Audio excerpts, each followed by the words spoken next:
Ladies and gentlemen, please join me in welcoming on the very upbeat topic for our first session on the topic of the triumph of capitalism, Johan Norberg and Henrik Jønsson.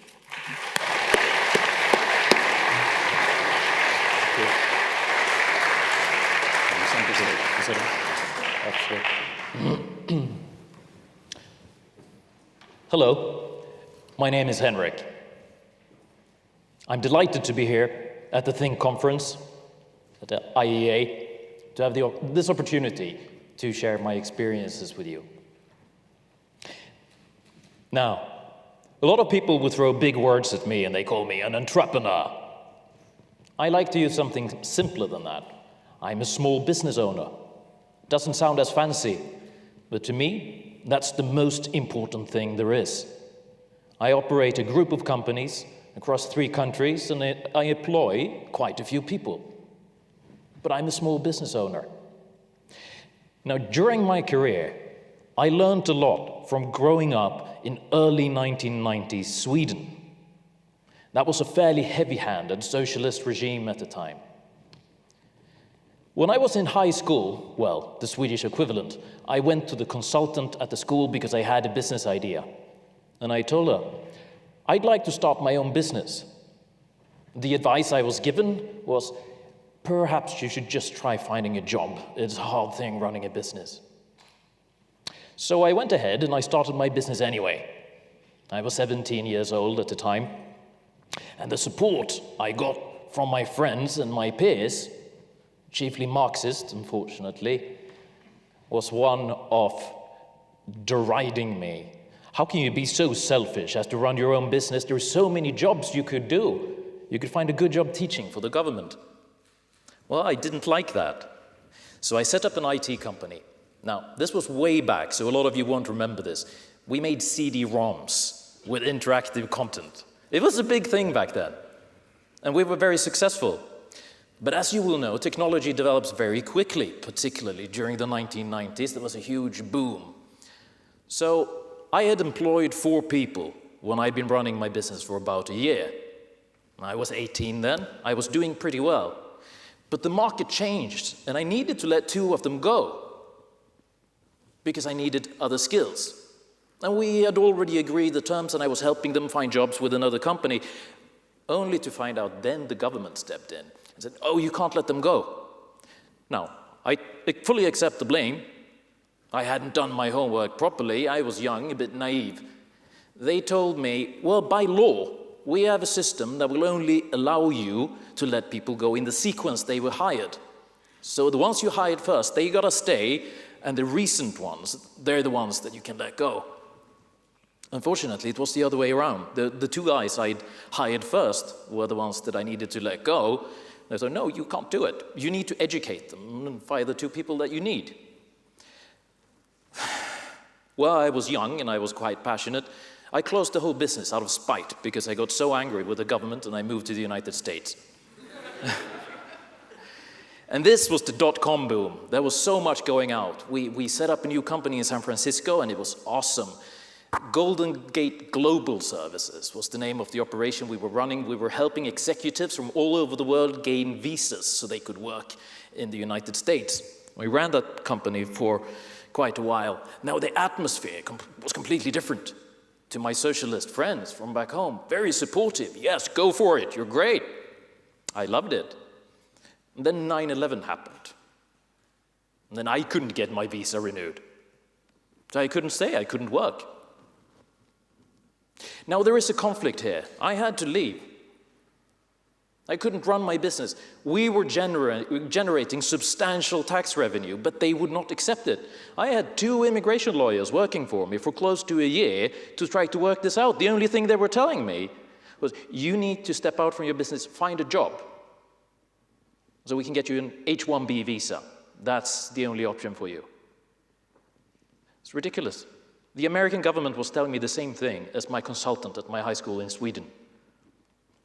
There is a conflict here between the will to create and build something, a desire I think most humans have, and on the other end, a desire to control.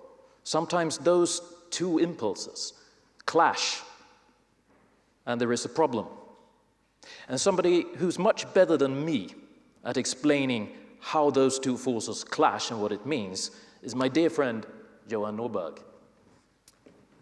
This is not just Henrik's story. This is the story of our world. This is the history of the world. The conflict between people who want to create things and those who want to control. Those who produce and those who plunder. And it has always been thus. Masters and slaves and feudal lords and serfs and oppressors and the oppressed.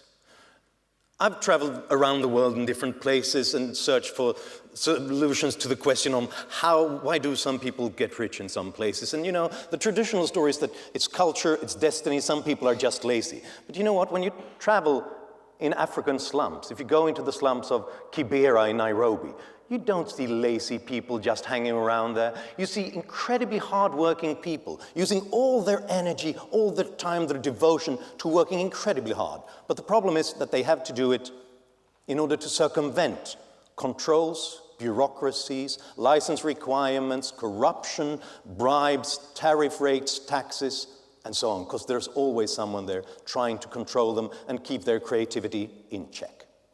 Some people ask, why is there poverty in the world? Why are some places poor? That's the wrong question. Poverty is what you've got until you start to create things, until you get rich. The question is, why did some places get rich? In the beginning, we were all poor. This used to be the richest part of the world 200 years ago, this very spot. Now, what does that mean? What does Britain's wealth 200 years ago really mean? Well, if you look at the statistics, it means that some 50% of the British population lived in what we today call extreme poverty, in the richest part of the world. And you can compare that to the poorest region in the world today, sub-Saharan Africa, where the extreme poverty rate is 46%. In the beginning, we were all poor. What happened was that some places, some parts of the world began to experience cracks in the oppressive system. And there was suddenly space for some new ingenuity, innovation, creativity, new products, goods and services that were created, that created wealth for all of us. Had we redistributed all the world's resources, because some people think that wealth is created and we reduce poverty by redistributing resources. Well, had we done that 200 years ago, the average person would have lived on the same wealth level as the average citizen of Zimbabwe.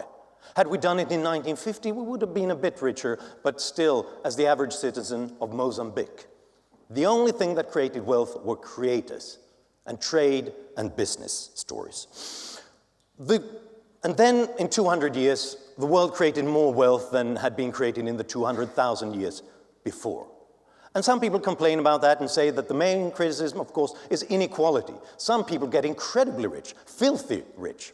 Oxfam, the charity, recently put it that realized that there are 80 individuals in the world whose combined wealth is larger than the combined wealth of the world's bottom 3.5 billion people. And that sounds outrageous. It sounds perverse. But you know what? Huge wealth going to those who create things is not a bug. It's a feature of the capitalist system. Because entrepreneurs, what they really do, if we're searching for a metaphor, is they travel through a minefield. It's difficult to think of new ideas, to reach the other side and come up with new products, new goods, new technologies, new transportation systems, more computing power, all the things that make us wealthy.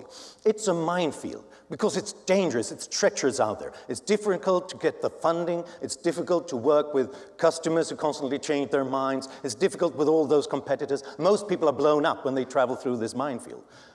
And some people make it through the other side and get incredibly wealthy.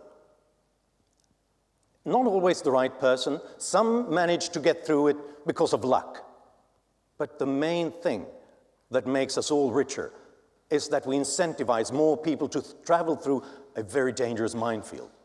So let's not make it harder by having more controls and checks and taxes and regulations that stop them from doing it. Those 80 people, they have a combined wealth of some $1.5 trillion. Now that's a lot of money. What would happen if we redistributed that, gave it to the world's bottom 3.5 billion people? Well, they would have another £400 each that year. £400 It's not bad, but it's just an increase in their wealth by 10% or something like that. And you could only do it once, unless you think that you can sort of turn Bill Gates and the Steve Jobses of the world into slaves who create all that wealth the next year again. The only thing that can create sustainable wealth is if you can put that money to good use, to make all of us more productive, to make all the transportation systems, the computers, everything we do more productive all the time, and reduce the price of everything that we need so that we get more purchasing power so that we can do new things. And that's exactly what the entrepreneurs of the world are doing. Not all of them that are that wealthy does it. Some steal their wealth, but that's what the real entrepreneurs on free markets are doing. And that's why they deserve the wealth they create. 100 years ago, if you had an average bag of groceries, it would take you had to have to work about 10 hours to get it, because everything was so difficult, it's expensive, every chain in the whole distribution system, in the production system. Now, it's about 10% of that. You would have to work for 1 hour. That's the wealth that is being created, that difference. Those 9 hours that are liberated from the work that we are doing to get what we need so that we can do other things with our lives, buy other things. That's the wealth that is being created. Remember those 80 people? Those 80 individuals that are filthy rich, richer than 3.5 billion people. You know what? I've got a daughter. She's got a piggy bank. In that piggy bank, she's got £4. And you know what that makes her? It makes her richer. She has more than the combined assets of 2 billion people around the world. Because those 2 billion people have nothing. And that is the problem in our world. Unless you hate wealth more than you hate poverty, the problem is not inequality. The problem is poverty. The poverty of those 2 billion, of those 3.5 billion, the fact that they own so little. Not because they're lazy, not because they're stupid, not because of destiny, but because they have not been allowed to live in a system with more cracks, with more freedom, with more liberty to trade, to make use of their productivity and all their hard labor. It might be that 20% of the world owns 80% of the resources, but that's because they create 80% of the resources every hour of every day. And the challenge is to make sure that the rest of the world get the same freedom. Henrik. Thank you. I'd like to add to your metaphor of navigating that minefield of yours as a small business owner. It's like navigating it on a pogo stick. You just gotta keep jumping. And it's precarious. But in my opinion, there is a lot of things to be happy about right now. Now, I had a guy, an accountant actually, working for me in Sweden, sort of monitoring the situation. He got in touch with me a couple of years ago and said, there has been a lot of reform.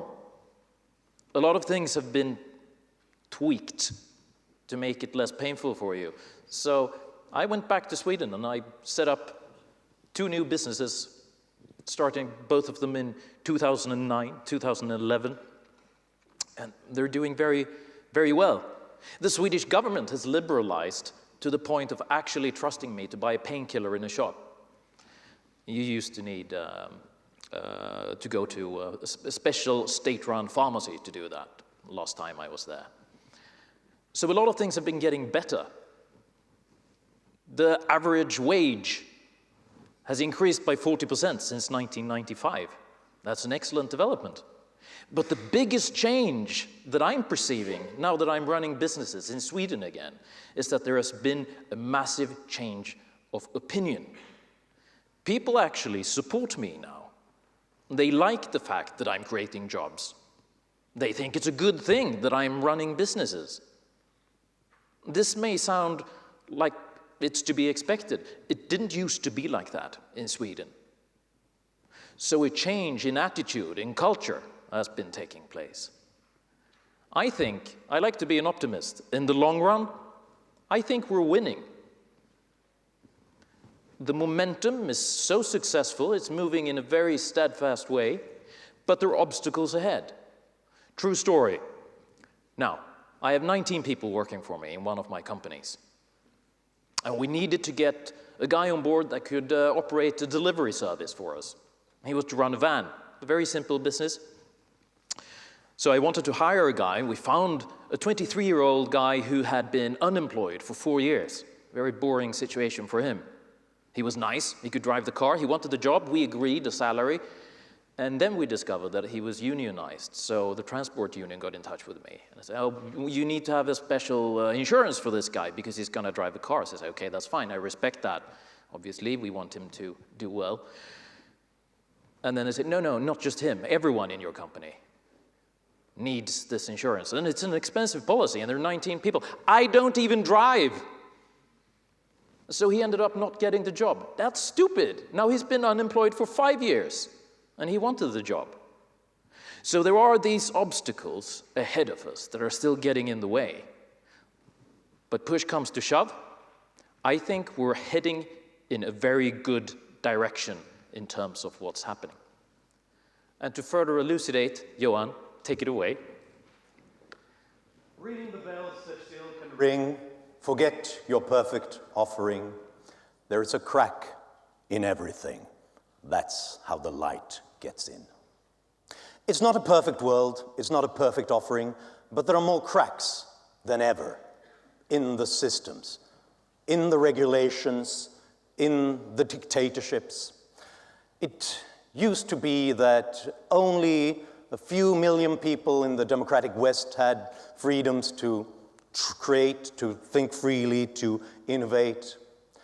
Now more people are doing the same thing. That's what globalization is really about. Technological and political changes that makes it possible for the Colombian farmer and the Vietnamese factory worker to put their work at the disposal of the world markets, and therefore also attract the capital and the technology that makes them more productive so that they can climb out of poverty.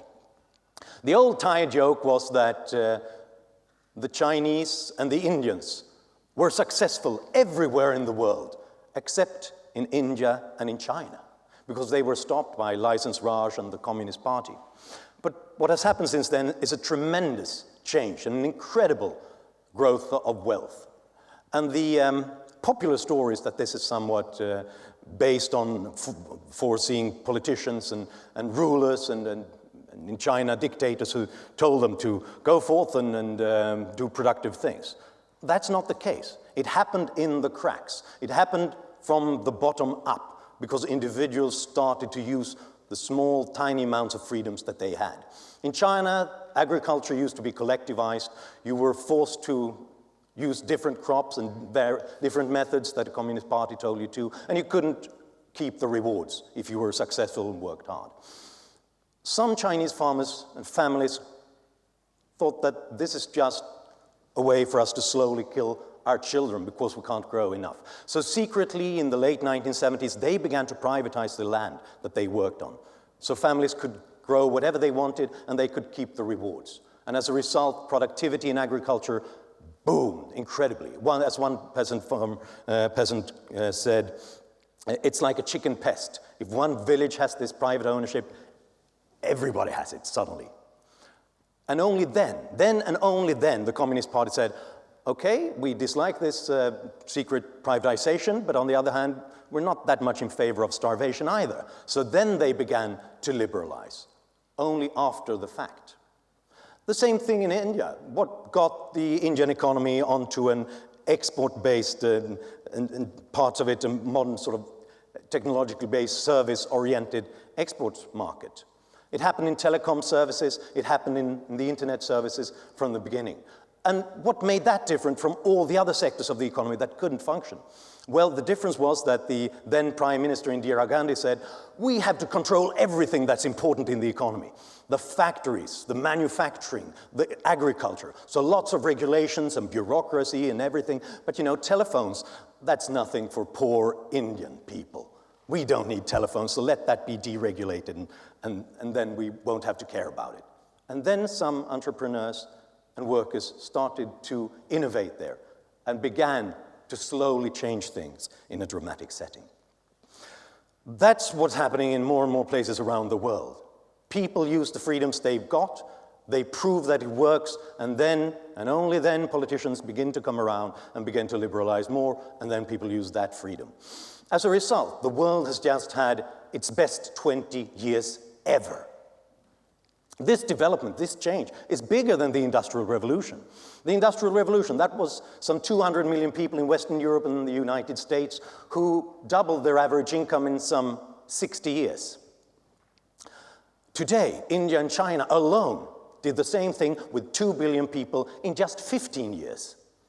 So it's 10 times more people in only a fifth of the time. 10 times 5 is 50. It's 50 times bigger than the Industrial Revolution, if you use a back-of-the-envelope calculation. If you look at all the statistics on development and on changes in human living standards, it's amazing. You should do this sometime, because it's like being beaten over the head with a rainbow. Extreme poverty around the world in the last 20 years has been reduced from 43% to 17%. 900 million people were lifted out of extreme poverty, which means that every minute that people complained about globalization, some 5,000 people rose out of poverty. That is the triumph of capitalism. And it's not the triumph of a system. It's the triumph of people, hard-working individuals and entrepreneurs and workers who do what they can to make their lives and their families' lives better. It's happening in more places than ever right now, and it's happening in the cracks. As the great philosopher Leonard Cohen put it, there's a crack in everything. That's how the light gets in. And there are not cracks everywhere. It's not light everywhere. We can still see despair, poverty, and misery in the parts of the world where people do not have that freedom, in the sectors where we do not have that freedom. So there is an unequal distribution of capital in the world, but that's because of the unequal distribution of capitalism. Those who have capitalism and who have had capitalism for 50 or 200 years, they have grown rich, whereas those who haven't had capitalism, they are still poor. But that is slowly changing. Right, Henrik? It is. And this pompous triumph of ours, we label this little lecture. A final note. One of my old friends from my high school years, Marxist, who used to taunt me for oppressing the workers by employing them and giving them work, actually came to me about 6 months ago. She's very concerned and engaged in alleviating the poverty of the Roma, these Romanian people that are currently begging in the streets over large swaths of Europe. Admirable. And she came to me and told me, you need to show me how to start a company. I want to build a low-wage recruitment agency for these people. Now, if we can achieve in 15 odd years a young Marxist turning into an entrepreneur to further the cause that he or she cares about, then I believe we truly are winning, and that is the triumph of capitalism. Thank you.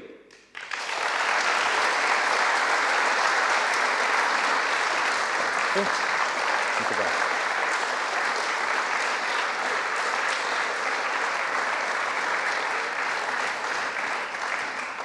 Again. I think we have some time for the exchange of ideas as well, and there are microphones out there, so just raise your hand if you've got questions or points that you want to make, and wait for the microphone to come around. Yeah. Hi there. Just over here. Thank you. Yeah, I was just wondering, you talk quite a bit about issues with different governments. So a bit of an abstract question about what do you think the role of a government should be? Yeah, I suppose that's quite broad, but what are your thoughts on that? We might have different responses to that question, but I would say that the basic role of government is to make sure that we have rule of law, to make sure that we know the basic rules and conditions under which we try to travel through the minefields. The government's role is not to make it hard and not to tell people where to go, how to do it, but it's government's role to tell us what can we do when we navigate that, how can we act towards other people. And the way you do it is freedom of association, basic property rights, making sure that there is no deceit, no stealing, no violence happening in there. And that's, I think, the only thing that government needs to do. because everything else can be dealt with on a voluntary basis, out of people's own creativity, through voluntary negotiations, by finding people who want to associate with you. You can do all those things on a voluntary basis. But having the system that makes sure that everything is being dealt with on a voluntary basis and making sure that everybody's rights and freedoms are respected, that's nothing that, well, at least it's difficult to make sure that that's happening in a spontaneous way. So we need the government to have that rule of law and that basic system of rules that make sure that we treat one another with some sort of respect and dignity and respect for rights. How would you go educating people about the free markets? Because you have to change the way people view freedom, especially when you throw up freedom at those people that have been impoverished and lived under oppression for so long. If I understand the question right, how you can make sure that they can function with... Yeah, exactly, yeah. Well, what do you think, Henrik? Apparently, an old Marxist friend has suddenly become an entrepreneur and working hard in that system. Apparently from another complete different mindset intellectually. What changed? What's changed, in my opinion, is that people are beginning to become more realistic. They see what actually works. And that's an important thing to know. And what actually works is to allow people to express themselves and the ideas that they carry without too many hindrances. It's very easy to get burdened and swamped down with regulation, which will thwart the impulse to just get something done. So I think the interpretation of freedom being that I can take responsibility and do things at its core. I think that's, this is a very profound point, because there is a problem. If you have lived a life and the culture you're in has had completely different mindset, other incentives, if there's no stability, no rule of law, you have corruption, you have no safe property rights, then it's rational to act in another way. It's not rational to work hard for a very long time to get a result in 50 years' time.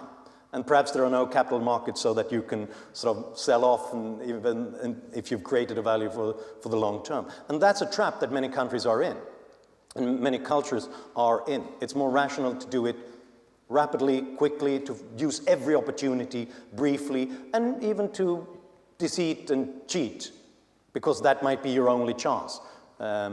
If you meet a farmer in Kenya, he doesn't invest in an irrigation system, because if he improves the productivity of the land to a dramatic extent, someone comes there who is the uncle of the local guy in charge and says, no, this is now my land. Well, in that case, you don't work long-term for the future. So you have to begin to change those incentives to change that culture. But I think that cultures are more plastic than we often think. It's not destiny. It's obviously, it's something, but it's not destiny. And we know that because we've always said that, yeah, this works in Protestant Western Europe, but it wouldn't work in Catholic countries with democracy and market economics. But then incentives changed, and then the culture began to change, and then people said, yeah, but it won't work in Asia, in East Asia. People, you know, with those old traditions and strong family cultures, they're not interested in creating wealth in a capitalist system. And then the incentives change, and then you begin to change the focus of the culture as well. And I think that can happen in other places as well, but it's not magic. It often happens slowly and steadily. If you begin to change incentives, you change behavior. If you change behavior, you change the incentives even more, and then you change the culture. I'd like to add something to that. I think it's crucial not only to have the stability so that your investment is protected by law, to be able to operate on a profit. Now, for some people that's a bad word, but everything needs to operate at a profit, in my opinion.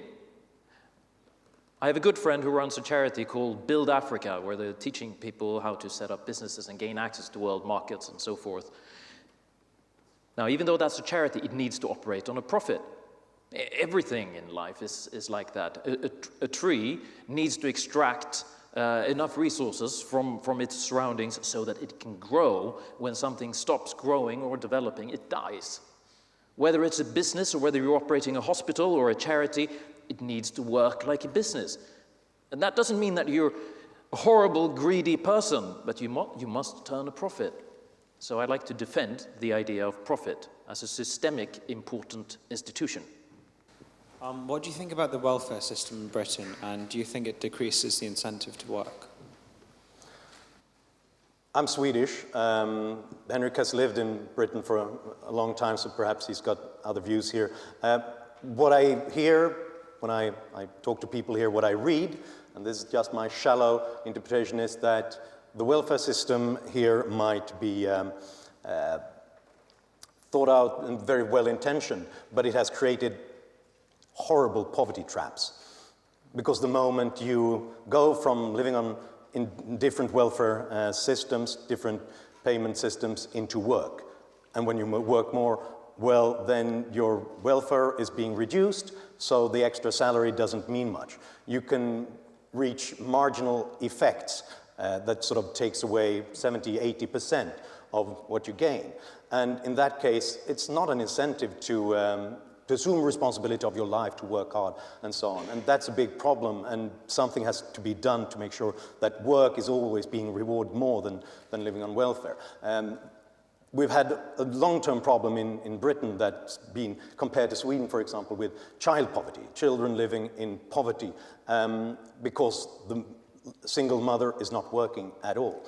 Well, what's the difference between Britain and Sweden when it comes to welfare systems? It is that you're allowed to be off from work, and you're being given, if you're a single mother, for a very long period, whereas in Sweden you're not. So the single mother in Sweden takes a job instead, and so raises her kids out of poverty instead. So good intentions are horrible if they're not sort of deployed in a rational way that always makes sure that the incentives are right. I've got one over here. You talked a lot about Sweden and Scandinavian countries and the socialist ideology that prevails there. Excuse me, where are you? Oh, it's over here. Oh, sorry. Yeah, you talked about Sweden a lot coming Yeah. from there and the problems that the socialism created for you. What do you make of the widely cited idea that these countries are also the happiest and most developed countries on earth? Sorry, that these countries had? The happiest and most developed in terms of HDI. Right. You know, there's one interpretation that, you know about this, the surveys on life satisfaction and happiness, and Denmark always comes off on top, and Sweden is pretty good as well, and Iceland and so on. It's difficult to make subjective statistics on sort of your subjective consciousness, your state of mind, and so on. And what a lot of people say who don't think that Swedes and Danes are that happy is that, look, this is just various cultures. You express yourself in different ways. The French say they're miserable, but that's because saying that you're miserable in France means that you have a deep mind. You're not a shallow person. You read important books, and of course, you dress in black, and you're very serious.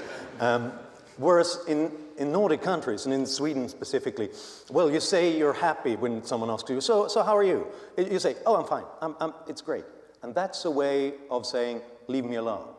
It's sort of, I don't want to burden you with my problems. We have this tradition, at least, the culture of being somewhat introverted, and then saying, oh, I'm fine, is a way of saying, let's move on to another subject. Let's talk about the weather instead. But I do think that there's something to this science of happiness, and it's still young. But you can sort of see that there's a correlation between what you say about your happiness and what goes on in the left prefrontal cortex of your brain. So something is happening, at least. You can see happiness there, actually, on those scanners. And then what you can see is that there are always outliers in different places. Latin America is much happier than it should be according to its wealth, whereas France is much more miserable and so on. But the general trend is that wealth is a great approximator to happiness. Also living in democracies, feeling that you have a certain amount of freedom and that you trust people. That you trust people that you meet is important as well. And according to all those things, well, Scandinavian countries come up pretty high there. They're pretty free, they're very democratic, stable countries, fairly homogeneous, fairly high amount of trust in those societies. So small, stable, rich democracies. Then it doesn't matter really what welfare system you've got, because then you've got Sweden and Denmark, you've also got Switzerland and other places up there.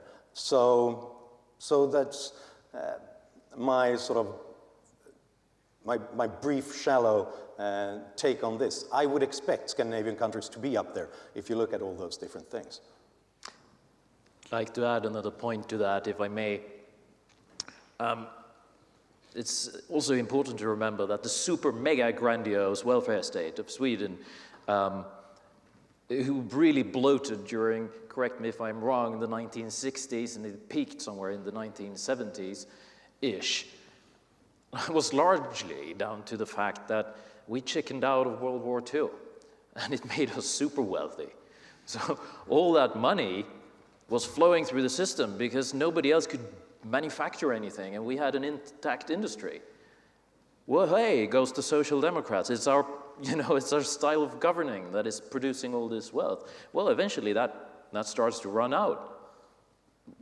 It's the old joke. How do you make a small fortune? Well, you start with a large fortune and then just waste some of it. And that's what we did. In 1970, Sweden still had sort of a more free economy in many than most other European countries. We were the 4th richest country on the planet, according to GDP per capita statistics. And then everybody in Sweden thought, and the rest of the world, look, they're so wealthy, they can do anything. So we did anything. And then suddenly, 20 years later, we were the 14th richest country on the planet. And then we started to, okay, we have to get back to the hard work of deregulating, changing the incentives, lowering taxes, and doing these things that made sure that we could get entrepreneurs like Henrik Johnson back to Sweden. In 1993, we were bloody Greece. The currency was collapsing, 500% interest rate. Most people don't talk about that. That's because we were out of money, and now we're getting people back to work. And I'm much happier now than I was before.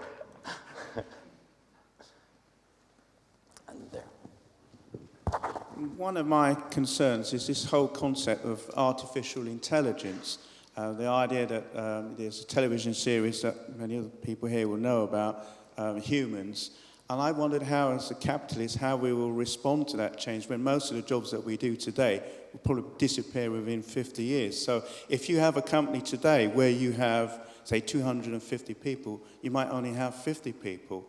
And I think that's one of the challenges that capitalism will have to deal with. And you've not really been able to respond to a world where a company might only have 30 or 40 people from the 250 that we have now.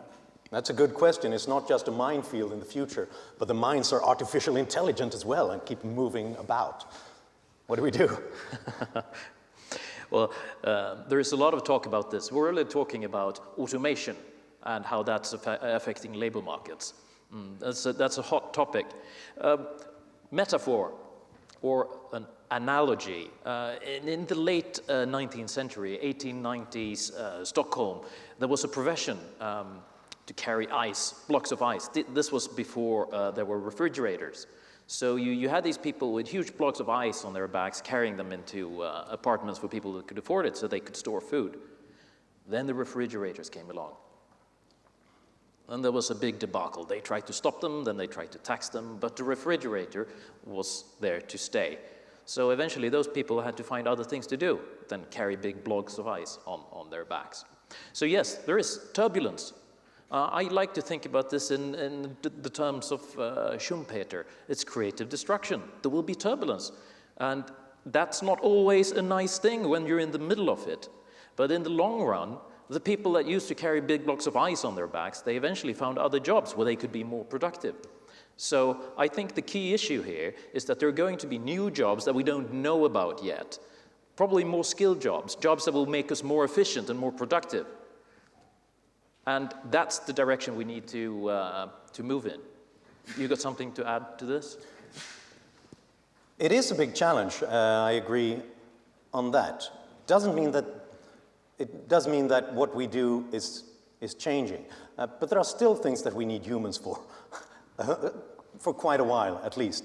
First of all, there are complex things in creating, in programming, in developing, in imagining, in creating, and so on. But also very simple jobs. You know, we've got computers and robots, they can create incredibly difficult calculations, but they still can't pick up a coin from the ground because there are so many different complex things involved in this. So everything that takes some caring, some personal change, some improvised decisions, and there are a lot of jobs like that will still be needed in the future, things that require some personal attention. That might not be the case in the future, but so far it is. You know, the story about robots and computers is that they do everything that's complicated in a simple way. But everything that's incredibly simple to humans is very difficult for the robots and the computers. And that's because we create systems. We create digital systems for everything that's complicated, calculations and other things. And then it's routine, and then a computer can do it. But everything that takes some improvisation or some simple hand-eye coordination things, so far it's difficult. In the long run, it might not be. You know, in 2004, two smart guys in the forefront of artificial intelligence wrote a book on things that only humans can do. And they picked one example: driving cars. That'll be impossible, at least in the foreseeable future, because it's so complex, so many different variables involved, and you have to make sure where are you going, at what speed, oncoming traffic, the signs, the lights, the kid who's chasing a soccer ball and things like that. But you know what? Now the computers do it, and they're probably better than we are. In the long run, perhaps they'll be better at everything. And I say, I, for one, welcome our new robot overlords in that case, and I'll go away and read a book and make sure that the robots take care of everything that's difficult. Because the tradition of technology and new machines is that they make us more productive, because they take care of the things that we would have done in a less efficient way. But it will change things, and it will change and destroy lots of business models when we have to do other things instead. So therefore, what we need is smoother economies with less gravel in the machinery, less obstacles when we move from certain professions to other professions, when we start new businesses that are needed to take care of the things that still has to be done by humans and so on. You guarantee safety in employment, not through freezing the labor market by protecting everyone's fixed job, but having a very freely growing with lots of different opportunities going on, so it's easy to change jobs. An anecdote that actually came to me when you were talking about the autonomous cars, particularly considering, I told you earlier about the gentleman I was trying to employ who was unionized, which wouldn't let him. We're actually working with him now. He started his own small company, and he's taking pictures. He's a photographer. I didn't know, he's a very good photographer. And I figured humans shouldn't be driving cars. It's useless, it's very boring and it's dangerous. People die. But to take good pictures, that's creative. There is a certain flair or artistry involved in doing it. And I think he's much happier taking gorgeous pictures of hamburgers, which is what he's doing. We still need humans to do that. Than just driving them around in a car. Oh, I think it's there. And then there. What do you think is the role of vulnerable, disabled, long-termly ill people within a free market who can't add to productivity? Yeah. Well, first of all, I think it's the role of robots and artificial intelligence systems to remove lots of disabilities like that. In the long run, that should be something that helps all of us to reach our full potential. We already have that in laboratory settings. Yes, I know you can't walk, but with this exoskeleton, you can. There are certain forms of disabilities, from the hard to hearing, from the hard to the hard to see, which computers can now take care of, digitalizing the impressions and then sending direct impulses into the brain and so on. It's as a sort of, if we move from the former question to this question. But today, what it is to make sure, I think, that we all need to do things, to be creative. We'll need to work in something that we appreciate and to like. It's not really about the economy. It's about self-worth. It's about self-esteem. You want to contribute. You want to do things.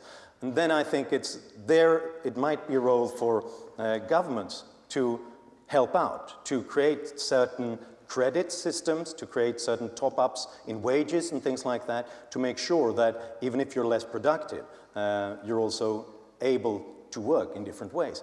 But if you have a real flexible labor market, a lot of things like that should be dealt with. I hear that you're raising the minimum wage in Britain soon. You know what happens when you raise the minimum wage? Everybody who's less productive than that is priced off the market.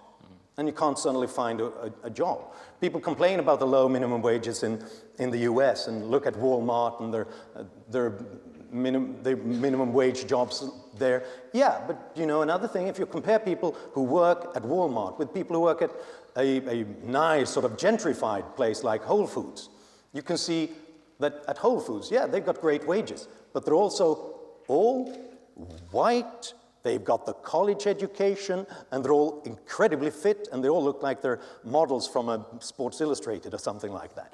Whereas at Walmart, people who have lower education, who come from minority groups, who often have disabilities, can find a job because they're allowed to work at a lower wage than others do. And I think that's a good thing. What the government could do extra is also to top up and to make sure that people who've got disabilities for no reason other than the unfortunate instances of nature. It's no incentive that's being changed because of this. Then you can top up that wage, for example. Also, this time is probably a better time than ever if you have a challenge, if you're disabled, because the contents of your mind is what matters most. With the internet as the chief platform through which we interact with one another and work, there are so many more opportunities if you compare it. If you go back 100 years in Sweden, 90% of people were working in wheat fields. I mean, that would have been a much more difficult situation if you had, for instance, to sit in a wheelchair. Yeah. And look at us, we wouldn't have been able to do that. Work in a wheat field? You're kidding me. And there was a question there as well, right? Oh, the mic. Do it. Okay, so that vision of yours that, of letting people, explore the cracks, use their creativity. I was wanting to know your opinion on the financial sector. So, in 2007, 2008 specifically, banks, they were quite creative. They've made all the derivatives and stuff. Yeah. So, I would just like to know what's your opinion on what's currently happening in the financial sector, all the regulations involving, banks not being allowed to, do any proprietary trading or whatever. How is your vision applicable to the financial sector? So we're wrapping up, so I will just tell you my thoughts on the history of the financial system and everything that should be changing in it. First of all, I love creativity. I love crazy people who come up with new, bizarre ideas. I don't like the idea that they have a government guarantee that says, if you win out, you'll make a fortune. If you lose out, the taxpayers will bail you out. And that is often the problem with the financial system, and it's a problem with the big banks. They all have an explicit or at least an implicit guarantee by the government, saying that they're too big to fail, so basically you can go crazy. They call it casino capitalism once in a while. But I've never walked into a casino where people told me that, look, go crazy, and if you make a fortune, you can keep it. If you lose, I'll just call Germany, and they'll bail you out. If there was such a casino, I would play like a madman. And that's what the financial system did in these last 15 years. They got so many different guarantees and helps from the government. They got, after the last financial problems, difficulties in the early 2000s, they had an incredibly low interest rate, which was a way of the US central bank trying to bail them out, basically, which meant that, now I can get a house for free, people said, or a third house. There were stories in Wall Street Journal about the difficulty for people, families who bought their third house. Where do I keep my clothes and things like that? Because money was free, because the government just supplied us with liquidity everywhere. And then you can go crazy. You have to move to more exotic securities because you can't make any money by putting them in a bank account or any kind of safe bond or security. And then the banks began to develop these things tied to the real estate market instead. Can you see some vague similarities with what's going on today with our extra super low interest rates? And banks are guaranteed by the government. They're basically doing the whole thing again. The other thing was that they had to move to more exotic things. But they also did it because of the regulatory system, because the ratings system that was once put in place. You know, this rating institutes that said there are some securities that are great, they get a AAA rating. And then you don't have to, banks that don't have to hold the same capital if they have them compared to other more dangerous securities and so on. What happened was that those were put in place to make sure that we don't have a wild Western capitalism, where everybody just goes about and invests in strange, bizarre things. What happens when the government steps in and tells people like that is that they get everybody to make the same moves at the same time. And if it's a mistake, everybody does the same mistakes. They created those securities tied to the real estate market because they all got a AAA rating. They just created them to get the rating, and then it's just regulatory arbitrage. They didn't have to hold the same capital as if they did crazy things like lending to a business venture or something like that. And then what happens is that interest rates, they go back to the same old level. People can't afford to pay for the rent on their house, so the houses go down, and so does the securities, and all the banks everywhere, and the Norwegian municipalities, and everybody who invested in them because they thought it was a AAA thing, they went bust as well, and everything blew up. And what is happening right now is that we repeat exactly the same mistake. We have super low interest rates, often negative interest rates, and we bail everybody out if they make a mistake. And no one wants to have money in the bank account. Everybody goes into exotic securities or developing markets where they think that they can get a piece of the action. So I'm a bit worried about the financial system, to sum it up. We have to do something drastically. I don't think that new regulations is the perfect thing. I think it would be much better to take the safety net away, which would be a way of reducing the big banks' size, because they wouldn't get that basically lower, easier access to money, which they get today. But it's difficult. The bottom line is a very harsh mistress. If you take that away, I'd love a deal like that. I could operate my business and go, hey, let's just go bat crazy with risk, because I'm just going to get covered anyway. If you take that element of risk away and you take away the responsibility, I wouldn't know what anything was worth anymore. I wouldn't be able to operate the business. It's like standing. I need to be on the floor in order to have an opposing force that will sustain me. Otherwise, it's all floating, fugazi. And actually, I think it was the founder of the Institute of Economic Affairs who once put it thus, that capitalism without bankruptcies is a bit like Christianity without hell. because then you can, everything is great, but you also need some fear that if you go too far out, you might end up in the wrong place. So you have to also have some responsibility for what you do. Well, thank you to both of you. Thank you.